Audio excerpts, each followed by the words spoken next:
아직 밤이 완전히 가시지 않은 새벽이었습니다. 사저 안은 조용했어요. 바깥 세상의 계약서 유출 파문으로 아직도 들끓고 있다는 게 믿기지 않을 만큼 이 공간 안은 고요했습니다. 그 고요함이 평화로운 건지 아니면 폭풍 전의 잠잠함인지는 이 안에 있는 사람들이 제일 잘 알았어요.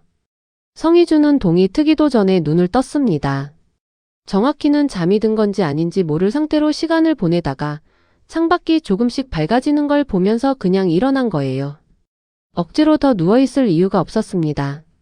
머릿속이 이미 오늘을 향해 돌아가고 있었거든요. 성태주를 만나야 한다는 것. 그 만남이 어떻게 흘러갈지, 성태주가 어떤 말을 꺼낼지, 그리고 자신이 그 말을 들었을 때 어떤 감정이 올라올지. 그것들이 전부 정리되지 않은 채로 새벽을 채우고 있었어요. 휘주는 도혜정을 깨우지 않았습니다.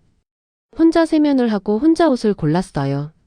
거울 앞에 서서 자신을 봤는데 어제보다 피곤해 보였습니다.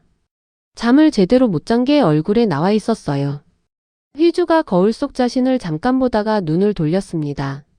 오늘 이 얼굴로 성태주 앞에 서야 한다는 게 어떤 의미인지를 생각하면서요. 가족 앞에서는 지치면 안 된다는 생각, 무너지면 안 된다는 생각. 그게 성희주가 오래전부터 갖고 있는 방식이었어요. 왕실 앞에서도 윤희랑 앞에서도 그랬던 것처럼. 휘주는 항상 서 있는 사람이어야 했습니다. 근데 오늘 새벽만큼은 거울 속 자신이 조금 달라 보였어요. 서 있기는 한데 그 서 있음이 어젯밤 이한때군의 말 위에 서 있는 것 같은 느낌이랄까요? 혼자 버티는 게 아니라 뭔가에 기대고 있는 것 같은.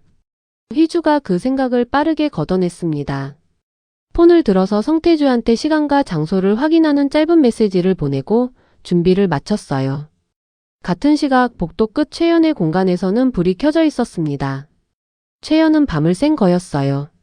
자리에 앉아서 파일을 보고 있었는데 그 표정이 평소와 달랐습니다. 평소 최연은 어떤 상황에서도 감정을 밖으로 잘 내지 않는 사람인데 지금은 뭔가를 오래 들여다보고 난 뒤에 오는 특유의 차분함이 있었어요. 퍼즐이 맞춰진 사람의 차분함이요. 파일을 닫으면서 최연이 폰을 들었습니다. 이한태군한테 연락을 넣었어요. 보고 드릴 게 있습니다. 준비되시면 말씀해 주십시오. 메시지를 보내고 나서 최연은 창밖을 봤습니다. 날이 밝아오고 있었어요. 이아름의 동선 기록, 전송시각, 유출된 정보와의 타임라인 대조. 어젯밤 마지막으로 확인한 그 자료가 의심을 확신으로 바꿔놓았습니다. 이제 이한태군한테 올릴 수 있는 단계였어요. 최연이 그 확신을 가지면서도 가볍지 않은 건 이아름이라는 사람이 어떤 상황에서 이 선택을 하게 됐는지를 모르기 때문이었습니다. 누군가를 내부 감시자로 심는다는 건 그 사람한테도 선택지가 없는 상황이 만들어진다는 뜻이기도 하거든요. 최연은 그 부분을 모르는 척할 수 없었어요. 그러나 사저 안에 구멍이 있다는 사실은 감정과 별개로 처리해야 하는 문제였습니다. 최연이 다시 파일을 폈습니다. 오늘 이한태군한테 어디서부터 어디까지 어떻게 보고할지를 머릿속으로 정리하면서요. 그리고 왕실 대비 쪽 공간에서도 아침이 시작되고 있었습니다. 윤희랑은 이미 깨어 있었어요. 아니, 잠을 잔 건지 아닌지가 이쪽도 불분명했습니다. 측근이 조심스럽게 들어와서 어젯밤부터 이어진 여론 모니터링 결과를 올렸어요. 성희주의 유튜브 인터뷰 파장이 예상보다 훨씬 컸다는 것, 계약 결혼을 직접 인정하는 방식을 택한 게 오히려 여론의 흐름을 바꿔놓았다는 것, 왕실 보수파 쪽에서 대응을 요구하는 목소리가 나오고 있다는 것. 윤희랑이 그 보고를 다 들으면서 아무 표정도 짓지 않았습니다. 보고가 끝나고 측근이 다음 지시를 기다리는 동안 윤희랑은 창밖을 잠깐 봤어요. 이른 아침에 왕실 정원은 조용하고 단정했습니다. 계절에 맞게 정리된 나무들, 이슬이 남아있는 풀밭. 이 질서 정연함이 윤희랑이 지키려는 것의 상징이었어요. 윤희랑이 말했습니다. 성희주가 생각보다 빠르게 움직이네요. 측근이 조심스럽게 대답했습니다. 예, 왕실 공보와 사전 협의도 없이. 그래서 더 빠른 거예요. 윤희랑이 측근 쪽으로 시선을 돌렸습니다. 공보를 거쳤으면 우리가 막을 수 있었겠죠. 안 거쳤으니까 막을 수 없었던 거고요. 측근이 고개를 숙였습니다. 다음번엔 그 빠름을 역으로 쓰면 돼요.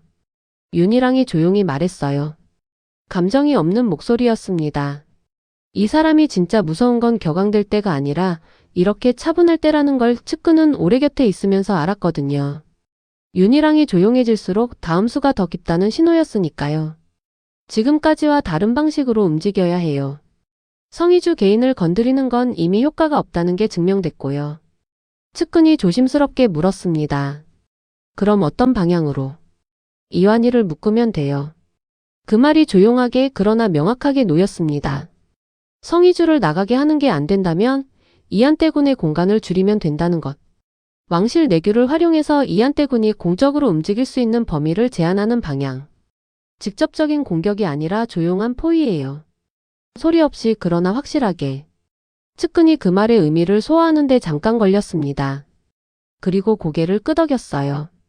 윤희랑이 다시 창밖을 봤습니다. 정원의 아침이 조금 더 밝아져 있었어요. 조용히 준비해요. 서두르지 말고. 그 한마디로 지시가 끝났습니다. 측근이 나가고 윤희랑이 혼자 남았어요. 차를 한 모금 마시면서 창밖을 보는 그 뒷모습이 어떤 의미에서는 성희주와 닮아 있었습니다. 서 있는 방식이요. 흔들리지 않으려는 방식이요. 지키려는 것이 다를 뿐 그 버티는 방식만큼은 두 사람이 이상하게 같았어요. 세 곳에서 아침이 시작됐습니다. 성희주의 방 최연의 공간 윤희랑의 처소. 각자의 칼이 각자의 방향을 향해 조용히 날을 세우기 시작하는 아침이었어요. 그리고 그 세 곳을 연결하는 이름들이 아직 자신이 오늘 하루의 중심에 있다는 걸 모른 채 잠들어 있었습니다. 이한떼군과 이아름과 성태주가요. 오늘 하루가 그렇게 시작됐습니다. 성희주가 도착했을 때 성태주는 이미 와 있었습니다. 두 사람이 만나기로 한 곳은 왕실도 아니고 캐슬그룹 사옥도 아닌 그 어느 쪽과도 연결되지 않은 조용한 공간이었어요. 번화가에서 벗어난 골목 안쪽 눈에 잘 띄지 않는 작은 찻집이었습니다. 희주가 고른 장소였어요. 공식적인 자리가 아니라는 걸 분명히 하고 싶었거든요. 오늘은 대군 부인이 오빠를 만나는 게 아니라 성희주가 성태주를 만나는 거니까요. 성태주는 창가 자리에 앉아 있었습니다. 희주가 들어오는 걸 보고 일어서려다가 희주가 손짓으로 그냥 앉으라는 신호를 보내자 다시 앉았어요. 그 짧은 교환 안에 두 사람의 관계가 다 담겨 있었습니다. 격식도 그렇다고 완전한 편안함도 아닌 중간 어딘가.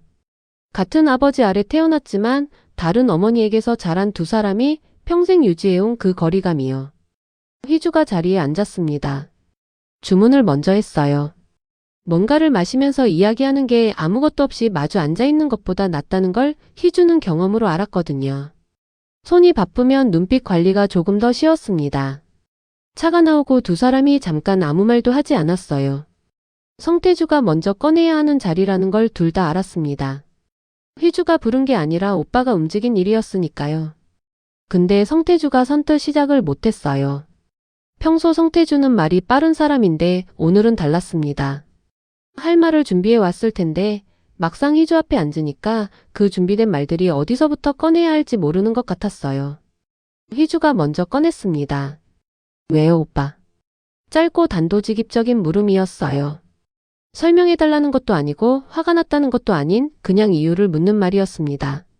근데 그 담담함이 오히려 성태주를 더 어렵게 만들었어요.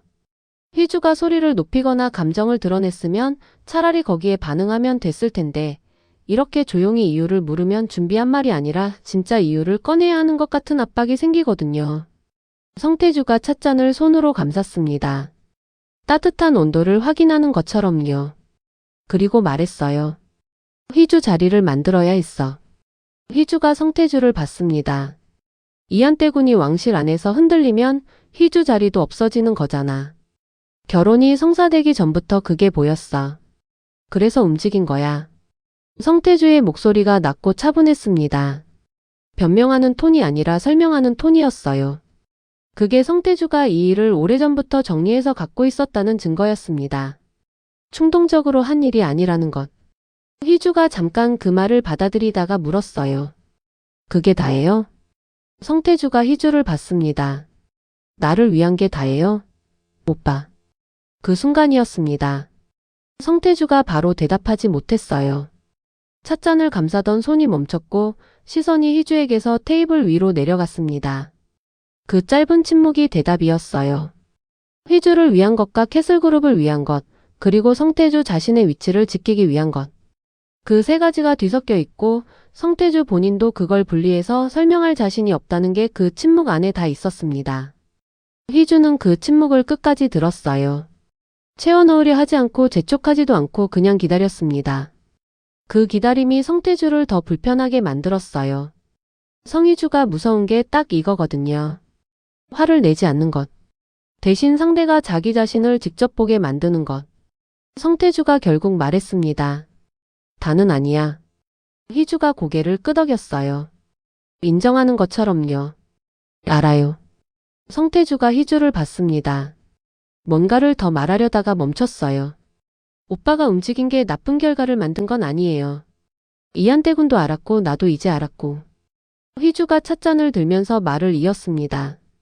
근데 오빠 내가 모르는 채로 하지는 말아요. 앞으로는요. 뭘 하든 내가 모르는 채로는 하지 말고요. 그 말이 비난인지 부탁인지 경계선 선언인지 구분하기가 어려웠습니다. 어쩌면 그 세 가지가 동시에 있는 말이었을 거예요.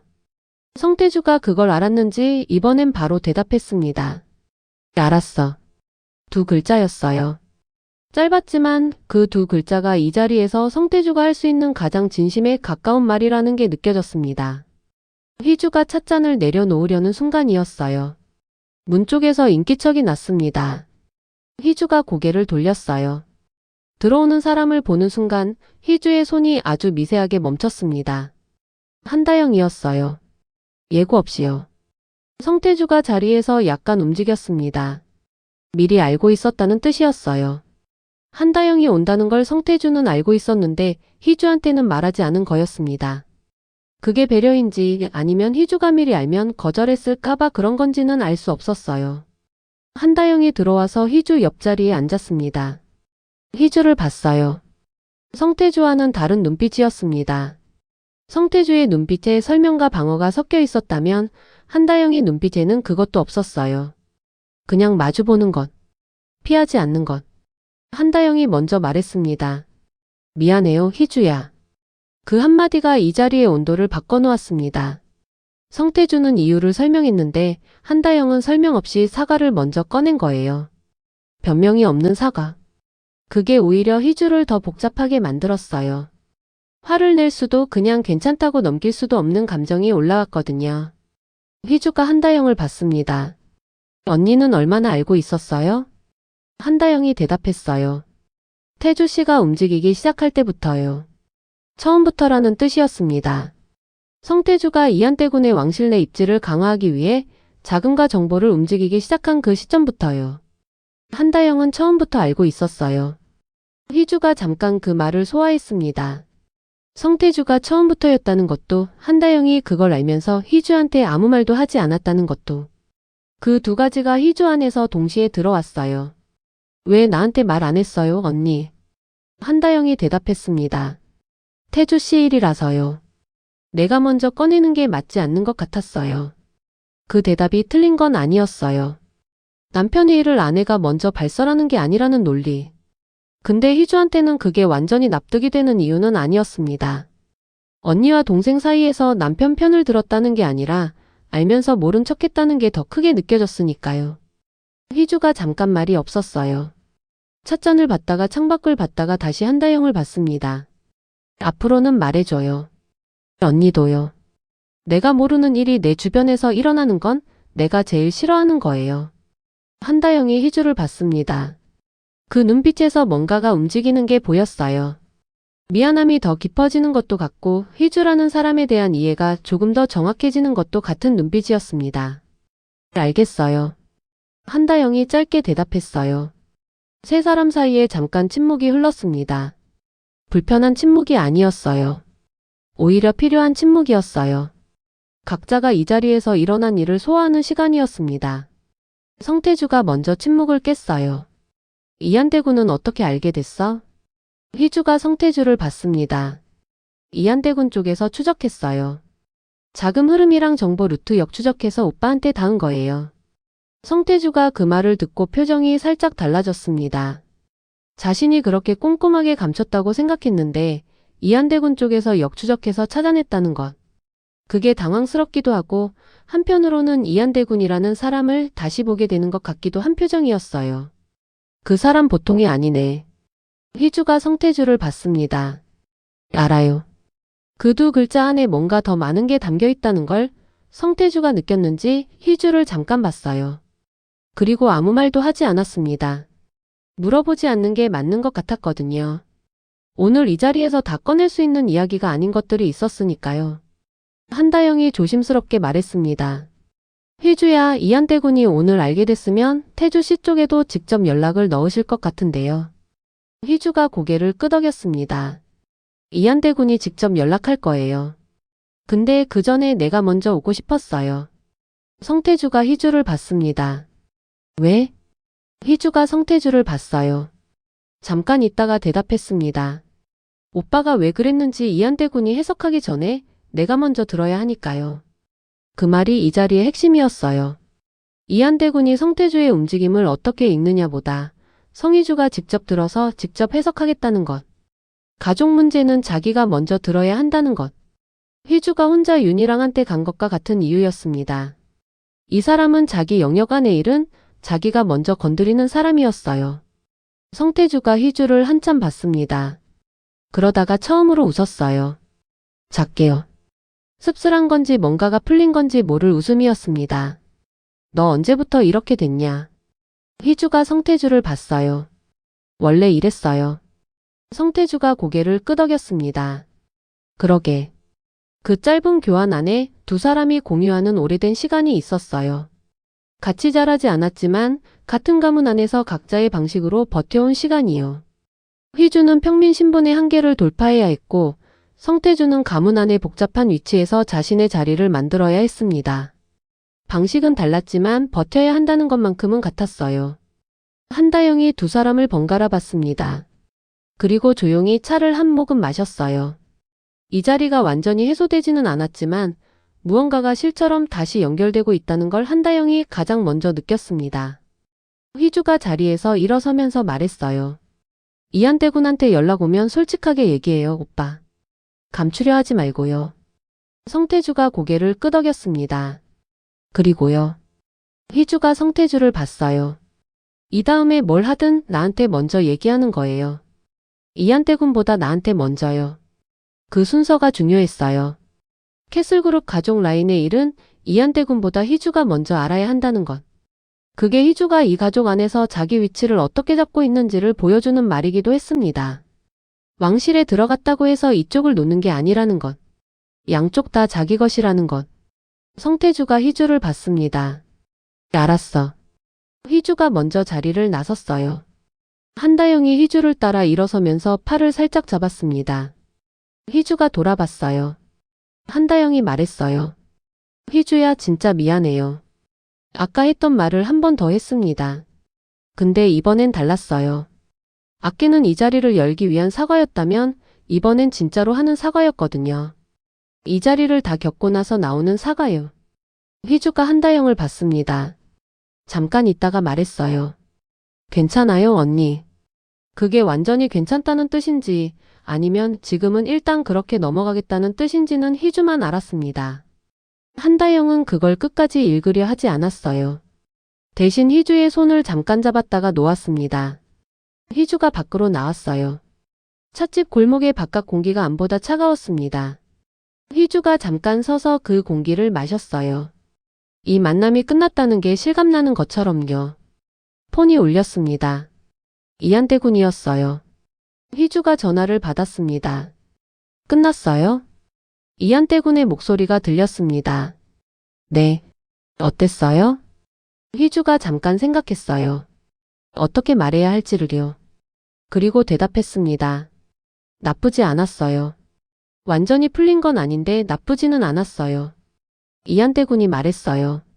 들어오면 얘기해요. 희주가 고개를 끄덕였습니다. 전화기 너머라 이한이 볼 수 없었지만요. 네. 전화를 끊고 희주가 다시 걸음을 뗐습니다. 사저로 돌아가는 방향으로요. 성태주의 침묵과 한다영의 사과가 아직 안에 남아 있었는데 그게 무거운 것인지 아닌지를 희주는 아직 판단하지 못했어요. 조금 더 시간이 필요한 것들이 있었습니다. 그리고 찻집 안에서는 성태주가 혼자 남아 있었어요. 한다영이 나간 뒤에 혼자요. 빈 찻잔을 보면서 성태주가 생각했습니다. 오늘 희주한테 다 말했는지 아니면 아직 꺼내지 않은 게 있는지를요. 그 경계가 성태주 안에서도 아직 선명하지 않았습니다. 다음 단계가 있다는 것, 그게 오늘 이 자리에서 꺼낼 이야기가 아니라는 것만 분명했어요. 성태주가 폰을 들었습니다. 화면을 켰다가 다시 껐어요. 아직은 아니었습니다. 이한태 군이 최연의 보고를 다 듣고 나서 한동안 아무 말도 하지 않았습니다. 최연이 파일을 테이블 위에 내려놓은 뒤에도 이한태 군은 그 파일을 집어들지 않았어요. 그냥 테이블 위에 놓인 채로 두고 창밖을 봤습니다. 사저 안뜰에 아침 햇살이 들어오고 있었는데 그 햇살이 이한태 군의 눈에 들어오고 있는 건지 아닌지 알 수 없는 눈빛이었어요. 생각하고 있는 거였습니다. 빠르게 그러나 조용하게요. 최연이 그 침묵을 기다렸습니다. 오래 곁에 있어온 사람답게 이한태 군이 이렇게 조용할 때는 재촉하지 않는다는 걸 알았으니까요. 이한태 군이 먼저 말했습니다. 확신이에요? 최연이 대답했어요. 예. 메시지 전송 시각과 외부 정보 유출 타임라인이 5번 이상 정확하게 겹칩니다. 우연으로 보기 어렵습니다. 이한태 군이 고개를 끄덕였습니다. 그리고 파일을 집어들었어요. 천천히 넘기면서 봤습니다. 최연이 정리한 자료는 꼼꼼했어요. 날짜별로 내용별로 유출된 정보가 어디까지 닿았는지까지. 이한태 군이 읽으면서 표정이 굳어가는 게 보였어요. 화가 난 건지 아니면 이 상황의 규모를 가늠하고 있는 건지 그 경계에 있는 표정이었습니다. 파일을 다 보고 내려놓으면서 이한태 군이 물었어요. 이아름은 지금 알아요? 들켰다는 거. 최연이 대답했습니다. 모르는 것으로 보입니다. 오늘 아침까지도 평소와 같이 움직였고요. 이한태 군이 잠깐 생각했습니다. 그리고 꺼낸 말이 최연이 예상한 것과 달랐어요. 당장 내보내지 않을 거예요. 최연이 이한태 군을 봤습니다. 이아름을 통해서 우리가 원하는 정보를 흘릴 수 있어요. 이아름이 정보를 전달하는 경로가 이미 만들어져 있다면 그 경로를 역으로 쓰면 되는 거니까요.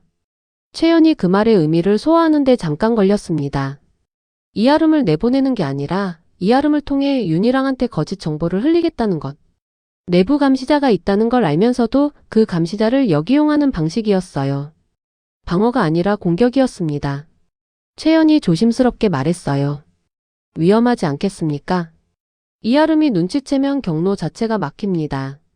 그리고 윤희랑 측이 정보를 의심하기 시작하면 역효과가 날 수도 있고요. 이한태 군이 최연을 봤습니다. 그래서 눈치채지 못하게 해야죠.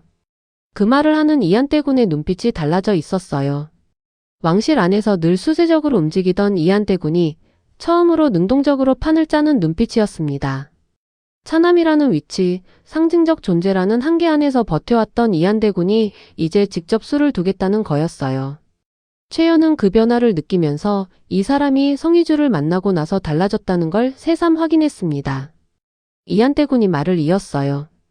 흘릴 정보는 내가 정해요. 이아름이 의심하지 않을 만큼 자연스러워야 하고 윤희랑이 받았을 때 실제처럼 움직이게 만들 수 있는 내용이어야 해요. 거짓이지만 믿을 수 있는 것으로요. 최연이 고개를 끄덕였습니다. 머릿속으로 빠르게 계산하면서요. 어떤 내용이어야 이아름이 의심하지 않고 전달할지, 윤희랑이 받았을 때 어떤 방향으로 수를 두게 될지. 최연이 이 사람 옆에서 해온 일이 딱 이런 거였어요. 이한태 군이 방향을 정하면 최연이 실무를 맞추는 것. 준비해 볼게요. 며칠 안에 초안을 올리겠습니다. 이한태 군이 고개를 끄덕였어요. 그리고 한 가지를 더 말했습니다. 이아름한테 대하는 방식 평소랑 똑같이 해요. 최연도 사저 사람들도요. 아무도 모른다는 게 유지돼야 해요. 최연이 알겠다고 대답하면서 한 가지를 더 물었습니다. 대군 부인께는 말씀드릴 겁니까? 이한태 군이 최연을 봤어요. 잠깐 있다가 대답했습니다. 희주 씨가 돌아오면요. 그게 당연하다는 듯이 꺼내는 말이었어요. 최연이 그 대답을 들으면서 고개를 끄덕였습니다. 두어 달 전만 해도 이한태 군이 사저 안일을 희주한테 먼저 공유하겠다고 말하는 건 상상하기 어려운 그림이었는데 지금은 그게 자연스러웠어요. 최연이 그 변화를 보면서 아무 말도 하지 않았습니다. 굳이 할 말이 없었거든요. 최연이 자리에서 일어서면서 파일을 챙겼습니다. 그리고 나가려다가 문 앞에서 멈췄어요. 이한대군. 이한대군이 최연을 봤습니다. 이아름이 이 선택을 한 데는 이유가 있을 겁니다. 임상궁 측에서 어떤 방식으로 압박했는지는 아직 모르지만요. 이한대군이 최연의 말을 들으면서 표정이 잠깐 달라졌어요. 그 한마디가 이한대군 안에서도 걸리는 부분이었습니다. 이아름을 역이용하는 것과 이아름이 왜 이 상황에 놓이게 됐는지를 아는 것은 별개의 문제였으니까요. 알아요. 이한대군이 짧게 말했습니다. 최연이 나갔어요. 이한대군이 혼자 남아서 다시 창밖을 봤습니다. 사저 안뜰의 햇살이 조금 더 높아져 있었어요. 이아름이 사저 안 어딘가에서 평소처럼 움직이고 있을 거라는 생각을 했습니다. 자신이 들켰다는 것도 모른 채로요. 그 상황이 이한대군한테 완전히 편한 건 아니었어요. 그러나 지금은 감정보다 상황이 먼저였습니다. 한편 그 시각 사저 안쪽 공간에서 이아름은 평소와 다름없이 움직이고 있었습니다. 다름없이 움직이려고 하고 있었어요. 정확히는요. 며칠 전부터 이아름은 뭔가 이상하다는 느낌을 받고 있었습니다. 최연이 달라졌거든요. 말투가 달라진 게 아니고 행동이 달라진 것도 아니에요. 그게 더 불안했어요. 겉으로 완전히 똑같은데 사람이 내보내는 분위기가 아주 미세하게 달랐습니다. 이아름을 볼 때 최연의 시선이 0.5초 더 머문다는 것, 사저 일정을 공유할 때 예전보다 정보가 조금 더 선별된다는 것. 그걸 이아름이 느꼈어요. 확신은 없었습니다. 이아름 본인이 너무 예민해진 건지 아니면 실제로 뭔가 달라진 건지 구분이 안 됐어요. 오래 이 일을 하다 보면 오는 피로감 같은 건지 아니면 진짜 위기가 온 건지. 이아름이 그날 오전 짧은 정보를 정리했습니다. 성희주가 오늘 아침 일찍 혼자 나갔다는 것, 도예정도 동행하지 않았다는 것. 그 행선지가 어디인지는 파악하지 못했어요. 파악하려 했는데 이상하게 이번엔 정보가 잘 잡히지 않았습니다. 이아름이 그 정보를 들고 잠깐 생각했어요. 보내야 하는지 말아야 하는지를요. 예전에는 이런 고민이 짧았습니다. 정보가 있으면 전달하는 게 자신이 있는 자리의 역할이었으니까요. 근데 요즘은 그 판단이 느려지고 있었어요. 이게 불안함 때문인지 아니면 다른 이유가 있는 건지 이아름 자신도 몰랐습니다. 결국 이아름은 정보를 전달했습니다. 성희주가 혼자 외출했고 행선지가 불명확하다는 것만요. 짧게 그리고 조심스럽게요. 메시지를 보내고 나서 이아름이 폰을 주머니에 넣었습니다. 복도를 걸으면서 자연스럽게 보이려고 했어요. 평소처럼 걷고 평소처럼 눈을 마주치고 평소처럼 사람들한테 인사하면서요. 그런데 복도 끝에서 최연과 눈이 마주쳤습니다. 최연이 이아름을 봤어요. 짧게요. 그리고 고개를 끄덕이면서 지나쳤습니다. 평소와 똑같은 방식으로요. 이아름이 최연이 지나간 방향을 잠깐 봤어요. 등이 멀어지는 걸 봤습니다. 그리고 다시 앞을 향해 걸었어요. 이상하지 않았습니다. 방금 교환이요. 최연이 평소랑 똑같이 대했어요. 근데 이아름 안에 있는 불안이 가시지 않았습니다. 이상하지 않기 때문에 더 이상한 것 같은 그 역설이요. 이아름이 자기 공간으로 돌아와서 앉았습니다. 잠깐 생각했어요. 지금 이 상황에서 선택지가 뭔지를요. 하나 지금 사절을 나가는 것. 이유를 만들어서요. 개인 사정이든 건강 이유든 뭔가를 만들어서 자리를 비우는 것. 그러면 이 불안에서 벗어날 수 있어요. 그러나 갑자기 나가면 오히려 의심을 살 수도 있고 나간다고 해서 이미 전달한 정보들이 없던 게 되는 건 아니었습니다. 둘 버티는 것. 아무것도 모르는 척 평소처럼 있는 것. 들킨 게 아닐 수도 있고 최연의 변화가 이아름의 착각일 수도 있어요. 이아름이 두 가지 사이에서 멈춰 있었습니다. 결정이 나지 않았어요. 그때 폰이 울렸어요. 이아름이 화면을 봤습니다. 모르는 번호였어요. 아니, 정확히는 이아름만 아는 방식으로 저장된 번호였습니다. 받았어요. 짧은 목소리가 들렸어요. 내용도 짧았습니다. 아직 거기 있어요? 이아름이 대답했습니다. 예. 조금 더 있어야 해요. 중요한 게 곧 움직일 것 같아요. 전화가 끊겼습니다. 이아름이 폰을 내려놓았어요. 버티는 쪽으로 결정이 났습니다. 본인이 결정한 건지, 결정이 강제된 건지 그 경계가 불분명한 채로요. 이아름이 자리에서 일어나 다시 복도로 나왔습니다. 사저 안을 걷는 발걸음이 평소와 같아 보이려고 힘을 쓰고 있었어요. 그 힘을 쓴다는 것 자체가 평소와 같지 않다는 증거였습니다. 최연은 자기 공간에서 그 시간에 파일을 정리하고 있었어요. 이한태 군한테 올릴 역정보의 초안을 구성하면서요. 어떤 내용이어야 이아름이 자연스럽게 전달할 것인지, 윤희랑이 받았을 때 어느 방향으로 움직일 것인지를 동시에 계산하면서요. 이 계산이 틀리면 전략 전체가 무너질 수 있었습니다.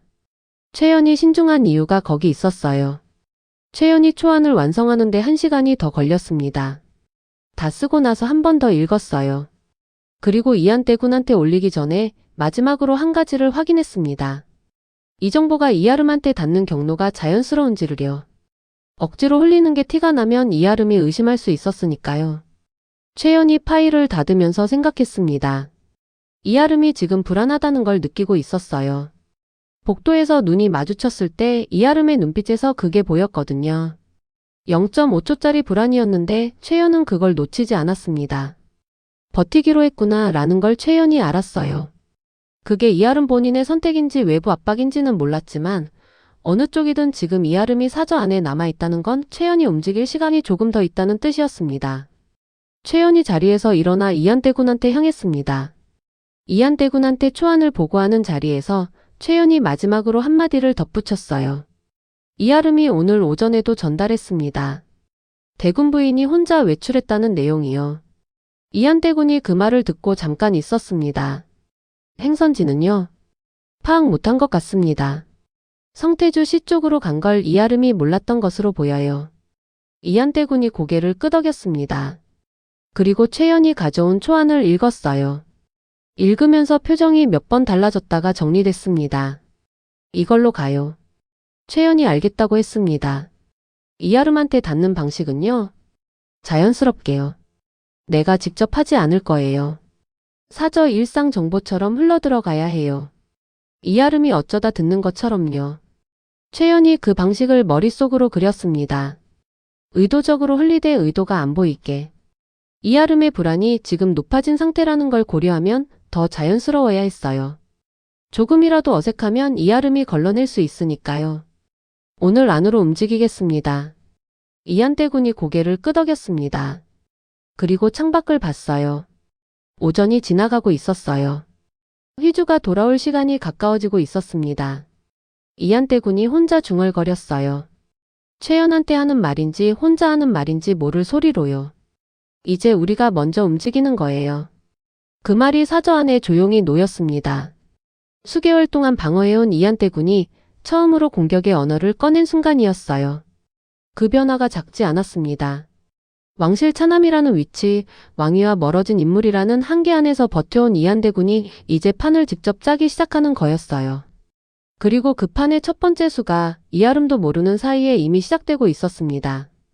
휘주가 사저로 돌아온 건 점심이 지난 오후였습니다. 이한태 군이 휘주가 들어오는 걸 보고 자리에서 일어섰어요. 휘주의 얼굴을 먼저 봤습니다. 피곤해 보이는지 흔들려 있는지 아니면 정리가 된 건지를요. 휘주의 얼굴은 아침보다 조금 가벼워져 있었어요. 완전히 풀린 건 아니지만 무거운 것을 일단 내려놓은 사람의 얼굴이었습니다. 이한태 군이 물었어요. 어떻게 됐어요? 휘주가 자리에 앉으면서 말했습니다. 한다영 언니도 왔었어요. 예고 없이요. 이한태 군이 휘주 맞은편에 앉으면서 봤어요. 성태주 씨가 부른 거예요? 그런 것 같았어요. 말은 안 했는데 알고 있었으니까요. 휘주가 찻잔을 감쌌습니다. 손이 따뜻한 걸 확인하는 것처럼요. 오빠는 나를 위해서라고 했어요. 근데 그게 다가 아니라는 것도 알았고요. 오빠 본인도 알고 있었어요. 자기가 다가 아니라는 걸요. 이한태 군이 휘주를 봤습니다. 그래서요? 앞으로는 나한테 먼저 얘기하라고 했어요. 이한태 군보다 나한테 먼저요. 그 순서를 강조하는 휘주의 말에 이한태 군이 잠깐 웃었습니다. 작게요. 나보다 휘주 씨한테 먼저요? 캐슬그룹 가족 일은 내가 먼저 알아야죠. 이한태 군이 고개를 끄덕였어요. 그 순서가 맞다는 듯이요. 그리고 휘주가 성태주를 어떻게 정리했는지 들으면서 이한태 군은 이 사람이 가족 문제 앞에서도 자기 방식을 잃지 않는다는 걸 다시 확인했습니다. 감정으로 몰아붙이지도 않고 그렇다고 차갑게 선만 긋지도 않는 방식. 연결은 유지하되 경계는 분명히 하는 것. 휘주가 찻잔을 내려놓으면서 말했어요. 이한때 군은요? 오전에 최연한테 보고 올라온 거 있다고 했잖아요. 이한때 군이 휘주를 봤습니다. 그리고 이아름에 관해 꺼냈어요.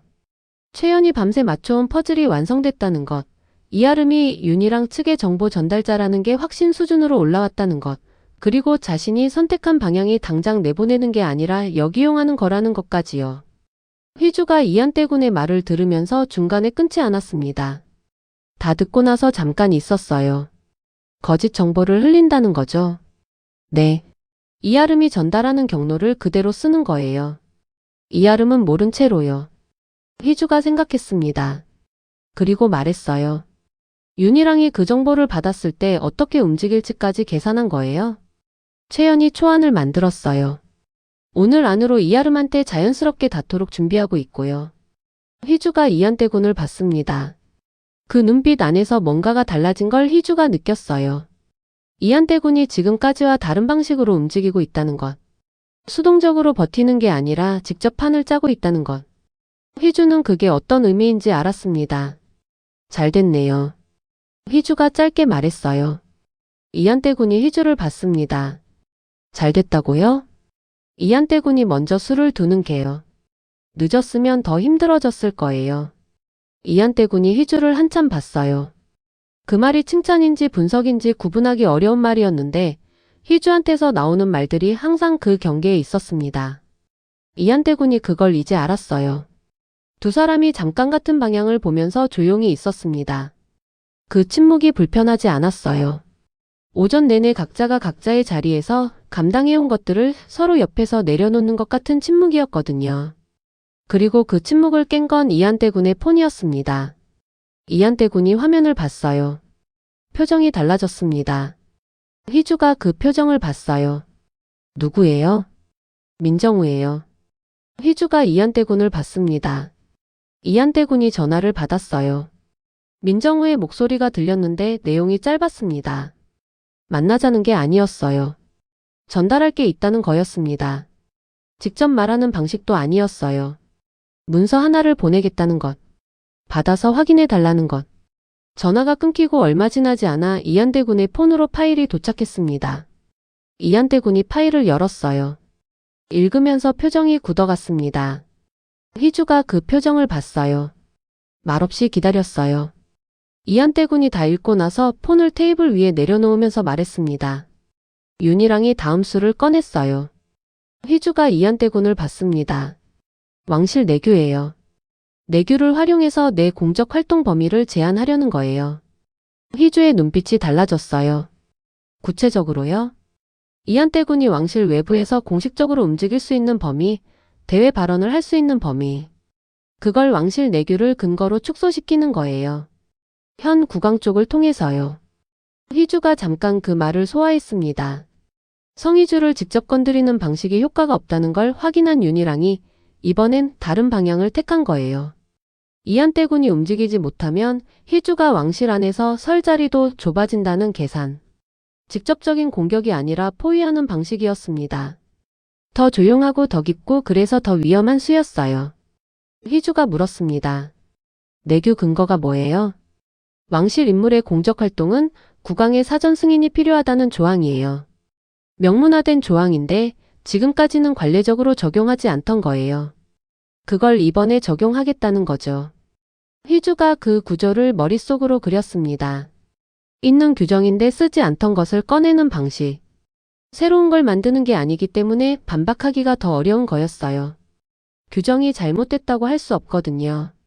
그 규정을 왜 지금 적용하느냐고 물으면 원래대로 하는 거라는 답이 돌아오는 구조였습니다. 민정우가 이걸 보내줬어요? 네. 휘주가 이한때 군을 봤어요. 어젯밤에 동맹이라고 하기엔 이르다고 했는데요. 이한때 군이 말했습니다. 이른 거 맞아요. 근데 이 정보를 전달한 것 자체가 민정우가 내린 선택이에요. 아무것도 안 보낼 수도 있었거든요. 휘주가 그 말을 들으면서 고개를 끄덕였습니다. 완전한 동맹은 아니지만 완전히 중립도 아닌 위치. 민정우가 어젯밤에 한 말이 빈말이 아니었다는 걸 오늘 이 파일 하나가 증명하고 있었어요. 휘주가 폰을 이한대군한테서 받아서 파일을 다시 봤습니다. 조항을 확인하면서요. 읽는 속도가 빨랐어요. 법조문을 읽는 것처럼 정확하게 어디가 핵심인지를 잡아내면서요. 한다영이 법조명문가 출신이라 그쪽 언어에 노출이 됐던 게 이런 데서 쓰이는 건지 아니면 원래 이 사람이 어떤 문서든 빠르게 핵심을 읽는 건지 알 수 없었습니다. 휘주가 폰을 내려놓으면서 말했어요. 이한대군을 묶으려는 거잖아요, 결국. 맞아요. 성희주를 나가게 하는 게 안 되니까 이한대군이 못 움직이게 만들면 된다는 거고요. 이한대군이 휘주를 봤습니다. 휘주가 이 구조를 정확하게 읽고 있다는 게 느껴졌어요. 어떻게 대응할지 생각해요. 휘주가 이한대군을 봤습니다. 잠깐 있었어요. 그리고 말했어요. 내규로 묶으려는 거잖아요. 그럼 내규 밖에서 움직이면 되죠. 이한대군이 휘주를 봤어요. 어떻게요? 휘주가 이한대군을 보면서 말했습니다.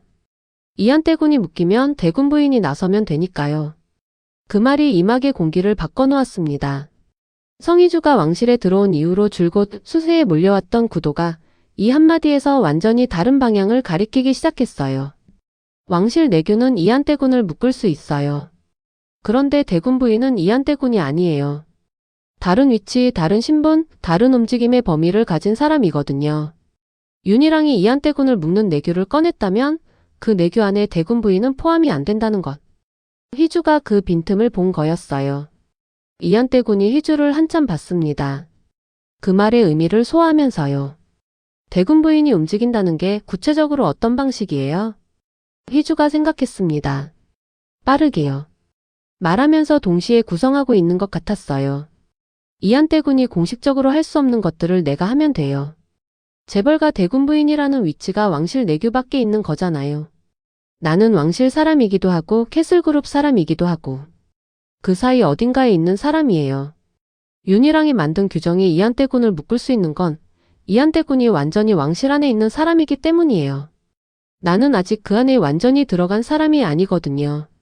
이한대군이 그 말을 들으면서 눈빛이 달라졌어요. 휘주씨가 왕실에 완전히 편입되지 않은 걸 약점으로 보던 게 있었는데 약점이 맞아요. 근데 지금 이 상황에서는 그 약점이 강점이 되는 거예요. 이한대군이 잠깐 있었습니다. 그리고 말했어요. 위험해요. 휘주씨가 더 앞에 나오면 휘주씨가 더 직접적인 공격 대상이 되는 거예요. 휘주가 이한대군을 봤어요. 지금도 공격 대상이에요. 더 커진다는 거예요. 대신 이한대군이 묶이지 않아도 되고요. 두 사람이 서로를 봤습니다.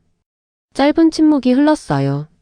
이 침묵이 전략에 관한 것이기도 하고 동시에 서로를 지키려는 마음이 부딪히는 침묵이기도 했어요. 휘주는 이한대군이 묶이는 걸 막으려는 거고 이한대군은 휘주가 더 많은 위험을 짊어지는 걸 막으려는 거였거든요. 이한대군이 먼저 말했습니다. 같이 움직이면 돼요. 휘주가 이한대군을 봤어요. 휘주씨가 앞에 나서는 동안 내가 뒤에서 받쳐요. 휘주씨만 나서는 게 아니고 내가 묶이는 것도 아니고요. 내규가 내 공식 활동을 제한한다면 공식이 아닌 방식으로 움직이면 되는 거예요. 휘주가 이한대군을 봤습니다. 이한대군의 말이 휘주의 제안을 받아들이면서 동시에 수정하는 방향이었어요. 혼자 짊어지는 게 아니라 같이 가자는 것. 휘주가 그 말을 들으면서 잠깐 뭔가를 정리하는 것 같았습니다. 그럼 민정우한테 이 정보 받은 거 알고 있다고 전달해야 해요. 이한대군이 고개를 끄덕였습니다. 내가 할게요. 휘주가 말했어요. 민정우가 이번에 움직인 게 그 사람한테도 쉽지 않은 선택이었을 거예요. 그걸 알고 있다는 게 전달되어야 해요. 고맙다는 말보다 알고 있다는 말이 더 정확한 신호가 되거든요. 이한대군이 휘주를 봤어요. 그 분석이 정확하다는 걸 느끼면서요. 민정우한테 고맙다고 하면 이게 감정의 영역으로 들어가요. 근데 알고 있다고 하면 정치의 영역에서 처리되는 거예요. 민정우가 지금 감정과 정치 사이에서 줄타기하는 사람이라는 걸 휘주도 읽고 있었습니다. 이한대군이 폰을 들어서 민정우한테 짧은 메시지를 보냈습니다. 받았어. 알고 있어. 메시지를 보내고 폰을 내려놓으면서 이한태 군이 희주를 봤어요. 이제 어떻게 할지 정리해요. 희주가 고개를 끄덕였습니다. 두 사람이 테이블을 마주하고 앉아서 처음으로 같은 방향을 향한 전략을 함께 짜기 시작했어요. 이한태 군이 말하면 희주가 받아서 이어가고 희주가 방향을 제시하면 이한태 군이 그 안에서 현실적으로 가능한 것과 위험한 것을 분류하고요. 두 사람의 방식이 달랐어요. 희주는 빠르고 공격적으로 판을 읽었고 이한태 군은 느리지만 깊게 위험을 짚었습니다. 그 두 가지가 부딪히지 않고 맞물렸어요. 하나가 빠를 때 다른 하나가 잡아주는 방식으로요. 이 장면이 이 드라마에서 두 사람이 처음으로 진짜 의미의 파트너로 움직이는 순간이었습니다. 계약 결혼에서 시작했고 서로의 감정을 확인했고 함께 외부 공격을 버텼던 두 사람이 이제 처음으로 나란히 앉아서 같은 판을 보고 있었어요. 한참 이야기를 나누다가 희주가 잠깐 멈췄어요. 이한태 군.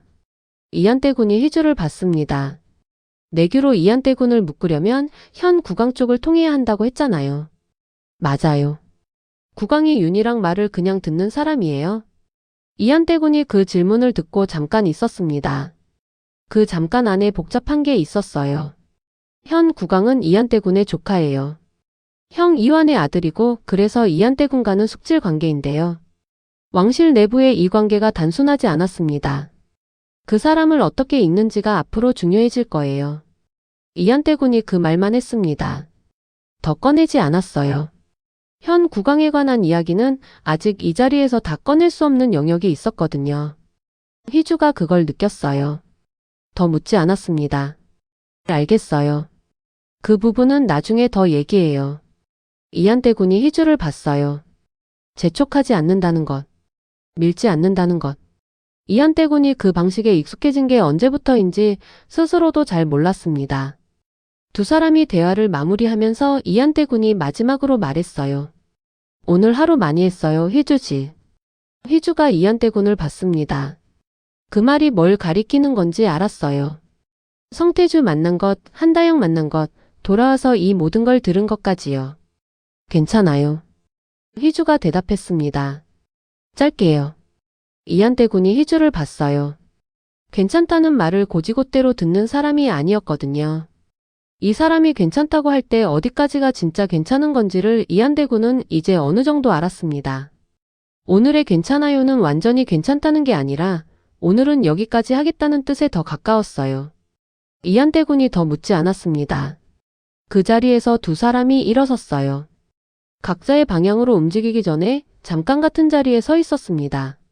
말이 없었어요. 근데 그 말 없는 잠깐이 오늘 하루를 함께 감당한 사람들 사이에서만 가능한 종류의 침묵이었어요. 희주가 먼저 걸음을 뗐습니다. 그리고 이한태 군이 그 뒤를 잠깐 봤어요. 대군 부인이 나서면 된다고 했던 희주의 말이 아직 머릿속에 있었습니다. 그 말이 전략이기도 했고 동시에 이 사람이 이한태 군의 옆에서 어떤 선택을 하고 있는지를 보여주는 말이기도 했어요. 이한태 군이 돌아서면서 최연한테 연락을 넣었습니다. 할 일이 생겼거든요. 오늘 안으로 움직여야 하는 것들이요. 이아름을 통한 역정보 경로 민정우가 전달한 내규 문제 대응, 그리고 희주가 대군 부인으로서 공식 영역 밖에서 어떻게 움직일 수 있는지에 대한 구체적인 검토까지요. 윤희랑이 조용하게 포위를 시작했다면 이한태 군과 성희주는 그 포위선 밖에서 먼저 움직이기 시작하는 거였어요. 조용하게 그러나 이번엔 먼저요. 수세에서 공세로 넘어가는 전환점. 그리고 그 전환의 중심에 나란히 서 있는 두 사람. 앞으로의 전개가 정말 궁금해지는 지점이에요. 저녁이 사저 안으로 천천히 들어오고 있었습니다. 최연은 자기 공간에서 오후 내내 준비한 것들을 마지막으로 점검하고 있었어요. 이한태 군한테 올린 역정보 초안이 오늘 안으로 이아름한테 닿을 수 있도록 경로를 만들어둔 상태였습니다. 억지로 흘리는 게 아니라 사저 안에서 자연스럽게 오가는 대화처럼 보이도록요. 이아름이 우연히 듣는 것처럼 그러나 분명히 들을 수 있도록. 그 설계가 작동하는지를 확인하는 건 최연의 몫이었어요. 오후 늦게 최연이 사저 안쪽 복도를 지나면서 유지수와 짧은 대화를 나눴습니다. 일부러 목소리 크기를 조금 높인 채로요. 완전히 들으라는 것도 아니고 완전히 안 들리는 것도 아닌 크기였어요. 이한태 군의 다음 주 외부 일정에 관한 이야기였습니다. 아직 확정되지 않은 것처럼 말하면서 그 안에 역정보의 핵심 내용을 자연스럽게 담아서요. 이아름은 그 복도 반대편 끝에 있었어요. 최연이 이아름 쪽을 직접 보지 않았습니다. 볼 필요가 없었어요. 이아름이 그 자리에 있다는 건 아까부터 파악하고 있었거든요. 대화를 마치고 유지수와 헤어지면서 최연이 자연스럽게 돌아섰을 때 복도 끝에서 이아름의 발걸음 소리가 멀어지는 게 들렸습니다. 최연이 그 소리를 들으면서 멈추지 않고 걸었어요. 얼마 지나지 않아 이아름의 공간에서 미세한 움직임이 있었습니다. 최연이 그걸 직접 본 건 아니에요. 그러나 준비해둔 확인 경로를 통해 이아름이 메시지를 입력하고 있다는 게 감지됐어요. 짧은 내용이었습니다. 최연이 유지수와 나눈 대화 내용을 요약해서 전달하는 것이었어요. 최연이 그 내용을 확인하고 나서 이한대군한테 짧게 보고했습니다. 전송됐습니다. 이한대군한테서 답장이 왔어요. 알겠어요. 2글자였어요. 근데 그 2글자 안에 담긴 게 작지 않았습니다. 처음으로 윤희랑 쪽을 향해 역공이 시작된 순간이었으니까요. 이아름은 자신이 지금 이한대군이 설계한 판 위에서 움직이고 있다는 걸 몰랐어요. 그 정보가 윤희랑한테 닿으면 윤희랑이 엉뚱한 방향으로 수를 두게 되는 거였습니다. 최연이 보고를 마치고 나서 잠깐 멈췄어요. 이아름이 있는 방향을 봤습니다. 그쪽은 조용했어요. 아무 일도 없는 것처럼 조용했습니다. 최연이 그 조용함을 보면서 이아름이 지금 어떤 심정으로 있을지를 생각했어요. 자신이 전달한 정보가 진짜라고 믿으면서 이 사저 안에서 버티고 있을 이아름을요. 최연이 그 생각을 오래 하지 않았습니다. 지금은 감정보다 상황이 먼저였어요. 그러나 완전히 지우지도 않았습니다. 최연이 그런 사람이었거든요. 차갑게 처리하지만 완전히 잊지는 않는 사람이요. 최연이 다시 걸음을 뗐습니다. 오늘 안으로 처리해야 할 게 아직 더 있었으니까요. 한편 이한대군은 최연의 보고를 받고 나서 잠깐 창밖을 봤어요. 사저 안뜰에 저녁빛이 내려앉고 있었습니다. 하루 안에 너무 많은 것들이 움직였어요. 성태주의 정체가 드러났고 민정우가 정보를 전달했고 윤희랑의 세수가 파악됐고 그리고 이아름을 통한 역공의 첫 수가 시작됐습니다. 이 모든 것들이 한 방향을 향해 정렬되기 시작하는 느낌이었어요. 이한대군이 희주가 있는 방향으로 걸어갔습니다. 희주는 방에 있었어요. 들어가니까 소파에 앉아 있었는데 뭔가를 하고 있었습니다. 폰을 보는 것도 아니고 서류를 보는 것도 아니고 그냥 앉아서 아무것도 안 하고 있었어요. 이한대군이 들어오는 소리를 듣고 고개를 들었습니다. 뭐예요? 희주가 이한대군을 보면서 대답했어요. 아무것도요. 이한대군이 희주를 봤습니다. 성희주가 아무것도 안 하는 경우가 거의 없다는 걸 알았거든요. 이 사람은 뭔가를 항상 하고 있거나 뭔가를 생각하고 있거나 둘 중 하나였어요. 그냥 앉아서 아무것도 안 한다는 게 이 사람한테 있을 수 있는 일인가 싶을 정도로요. 정말요? 희주가 이한대군을 봤습니다. 진짜 아무것도 안 하고 있었어요. 그게 그렇게 이상해요? 희주 씨한테는요. 희주가 이한대군을 보다가 눈을 돌렸어요. 반박하려다가 멈춘 거였어요. 틀린 말이 아니었으니까요. 이한대군이 희주 맞은편에 앉았습니다. 오늘처럼 많은 일이 있었던 날 이후에 두 사람이 이렇게 아무 의제 없이 같은 공간에 있는 건 처음이었어요. 전략도 보고도 위기 대응도 아닌 그냥 같이 있는 시간이요. 이한대군이 먼저 아무 말도 하지 않았습니다. 희주도 말이 없었어요. 두 사람 사이에 조용한 시간이 흘렀어요. 사저 안이 조용했고 바깥에서 들어오는 소리도 없었고 그냥 그 공간 안에 두 사람만 있는 것 같은 시간이었습니다. 희주가 먼저 이상하게 느꼈어요. 이 침묵이 불편하지 않다는 게요. 원래 희주는 아무것도 안 하는 시간을 잘 못 견디는 사람이었거든요. 그런데 지금은 이상하게 이 조용함이 불편하지 않았습니다. 이한대군이 맞은편에 있어서 그런 건지 오늘 하루를 다 겪고 난 뒤라서 그런 건지 알 수 없었어요. 희주가 이한대군을 봤습니다. 왜 아무 말도 안 해요? 이한대군이 희주를 봤어요. 할 말 없으면 안 해도 되잖아요. 희주가 이한대군을 봤다가 다시 앞을 봤습니다. 그 대답이 뭔가 어이없으면서도 맞는 말이었어요. 할 말이 없으면 안 해도 된다는 것. 근데 그게 이 두 사람 사이에서 가능해졌다는 게 그게 더 컸습니다. 계약 결혼으로 시작해서 전략적 동반자로 지내온 두 사람 사이에서 아무것도 안 해도 되는 시간이 생겼다는 게요. 휘주가 다시 이한때 군을 받습니다. 이하름은요? 전송됐다고 최연한테 보고 들어왔어요. 휘주가 고개를 끄덕였어요. 윤희랑이 그 정보 받으면 어떻게 움직일 것 같아요? 이한때 군이 생각했습니다. 잘못된 방향으로 수를 두겠죠. 그게 우리한테 시간을 만들어줘요. 휘주가 그 말을 들으면서 고개를 끄덕였습니다. 그리고 또 잠깐 조용해졌어요. 이 침묵이 아까보다 조금 더 편해진 것 같았어요. 오늘 하루 안에 일어난 일들이 이 침묵 안에서 조금씩 가라앉고 있는 것 같은 느낌이었습니다. 이한때 군이 말했어요. 휘주 씨. 휘주가 이한때 군을 봤습니다. 오늘 성태주 씨 만나고 나서 어떤 감정이었어요? 정리가 됐어요? 휘주가 잠깐 생각했습니다. 솔직하게 대답할지 말지를 재는 것 같았어요. 그리고 대답했습니다. 반반이요. 반반이요?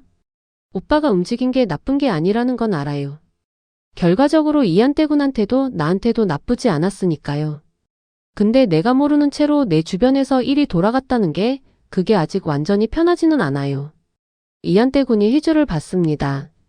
그 감정 맞아요. 휘주가 이한때 군을 봤어요. 모른 채로 있었다는 게 불편한 거 당연한 거예요. 성희주라는 사람한테는 특히요. 휘주가 이한때 군을 한참 봤습니다. 이 사람이 휘주를 설명하는 방식이 언제부터 이렇게 정확해졌는지를 생각하면서요. 처음에는 캐슬그룹 딸 계약 결혼 상대방이었는데 지금은 성희주라는 사람한테는 특히 라고 말하는 사람이 됐어요. 그 변화가 언제 일어났는지 휘주 자신도 정확히 짚을 수 없었습니다. 휘주가 말했어요. 이한때 군은요? 오늘 하루 어떤 감정이었어요? 이한때 군이 휘주를 봤습니다. 그 질문을 예상한 것 같지는 않았어요. 잠깐 있다가 대답했습니다. 처음으로 먼저 술을 뒀다는 느낌이요. 휘주가 이한때 군을 봤어요. 그게 어때요? 나쁘지 않아요. 휘주가 잠깐 이한때 군을 보다가 고개를 끄덕였습니다. 그 대답이 이한때 군답다는 생각이 들었어요. 나쁘지 않다는 말이 이 사람한테서 나올 때는 실제로는 꽤 좋다는 뜻인 경우가 많았거든요. 휘주가 그걸 이제 알았습니다. 두 사람이 다시 잠깐 조용해졌어요. 그러다가 휘주가 먼저 일어섰습니다. 자야겠어요. 오늘 많이 했으니까요. 이한때 군이 휘주를 봤습니다. 그래요. 휘주가 방을 나가려다가 문 앞에서 멈췄어요. 그리고 이한때 군을 돌아봤습니다. 이한때 군. 이한때 군이 휘주를 봤어요. 휘주가 잠깐 있다가 말했습니다. 오늘 수고했어요. 그 말이 짧았어요. 단순했고요. 근데 휘주한테서 나오는 말이 이렇게 단순할 때 그 안에 계산이 없다는 뜻이었습니다. 그냥 하고 싶어서 한 말이요. 이한때 군이 그걸 알았어요. 그래서 더 뭔가가 됐습니다. 이한때 군이 말했습니다. 휘주 씨도요. 휘주가 이한때 군을 잠깐 더 보다가 나갔습니다. 이한때 군이 휘주가 나간 문을 봤어요. 그리고 혼자 있었습니다. 창밖에 밤이 완전히 내려앉아 있었어요. 오늘 하루가 길었는데 이상하게 끝이 이렇게 조용하다는 게 낯설지 않았습니다. 이한때 군이 폰을 들었어요. 민정우한테 보낸 메시지 화면을 잠깐 봤다가 껐습니다. 민정우가 답장을 보내지 않았어요. 그게 맞았어요. 민정우는 감사 인사를 받으러 정보를 전달한 게 아니었으니까요. 이한때 군도 그걸 알았습니다. 두 사람 사이에서 지금 만들어지고 있는 게 뭔지는 아직 이름 붙이기 어려웠지만 오늘 하루로 그게 조금 더 선명해졌다는 건 분명했어요. 이한때 군이 자리에서 일어섰습니다. 그리고 그 시각 이한때 군과 휘주가 있는 사저에서 멀리 떨어진 곳에서 성태주가 혼자 있었습니다. 한다영은 집으로 돌아갔고 성태주는 혼자 남아 있었어요. 오늘 휘주를 만난 자리가 머릿속에서 지워지지 않았습니다. 휘주가 했던 말들이요. 앞으로는 나한테 먼저 얘기하라는 것, 이한때 군보다 나한테 먼저라는 것, 그리고 모르는 채로는 두지 말라는 것. 성태주가 그 말들을 들으면서 고개를 끄덕였어요. 그리고 알겠다고 했어요. 근데 그 알겠다는 말이 완전히 지켜질 수 있는 약속인지를 성태주 본인도 몰랐습니다. 휘주한테 말하지 않은 게 있었거든요. 오늘 이 자리에서 꺼낼 이야기가 아니라고 판단한 것들이요. 성태주가 폰을 들었습니다. 화면을 켰다가 껐어요. 다시 켰다가 또 껐습니다. 그리고 결국 전화를 걸었어요. 신호가 갔습니다. 연결됐어요. 상대가 받는 소리가 들렸어요. 성태주가 말했습니다. 이제 슬슬 다음 단계로 가야 할 것 같아요. 짧은 침묵이 있었습니다. 그리고 상대의 목소리가 들렸는데 내용은 들리지 않았어요. 성태주가 그 말을 듣고 고개를 끄덕이면서 말했습니다. 알아요. 조심해야 하는 거 알고 있어요. 근데 지금이 맞는 시점인 것 같아요. 전화가 짧게 이어지다가 끊겼습니다. 성태주가 폰을 테이블 위에 내려놓았어요. 창밖을 봤습니다. 밤이 깊어 있었어요. 오늘 희주를 만나서 나온 말들이 진심이었는지 아닌지 성태주 안에서도 그 경계가 선명하지 않았습니다. 희주를 위한 것과 다른 무언가를 위한 것이 자신 안에서 어떻게 섞여 있는지를 성태주 본인이 완전히 분리할 수 없었거든요. 전화 상대가 누구인지, 다음 단계가 뭔지, 그리고 그게 희주와 이한대군의 방향과 같은 건지 다른 건지. 그 모든 것들이 아직 안에 있었습니다. 오늘 이 자리에서 꺼내지 않은 채로요. 성태주가 자리에서 일어서면서 혼자 말했어요. 아무도 없는 공간에서 혼자요. 조금만 더요. 그 말이 희주한테 하는 건지, 자기 자신한테 하는 건지, 아니면 전화 너머 상대한테 하는 건지 알 수 없었습니다. 밤이 완전히 내려앉았어요. 사저에서는 이한대군이 마지막 점검을 마치고 잠자리에 들 준비를 하고 있었고, 희주는 방에서 내일을 생각하고 있었고, 최연은 이아름의 동선을 마지막으로 확인하고 있었고, 이아름은 자기 공간에서 조용히 있었습니다. 그리고 성태주는 혼자 폰 화면을 다시 켰다가 껐습니다. 이번 회가 그렇게 끝났어요. 역공의 첫 수가 시작됐고 두 사람이 처음으로 나란히 서는 장면이 있었고 그리고 마지막에 성태주가 남긴 그 한마디가 다음을 향해 걸렸습니다. 다음 단계가 뭔지는 아직 아무도 몰랐어요.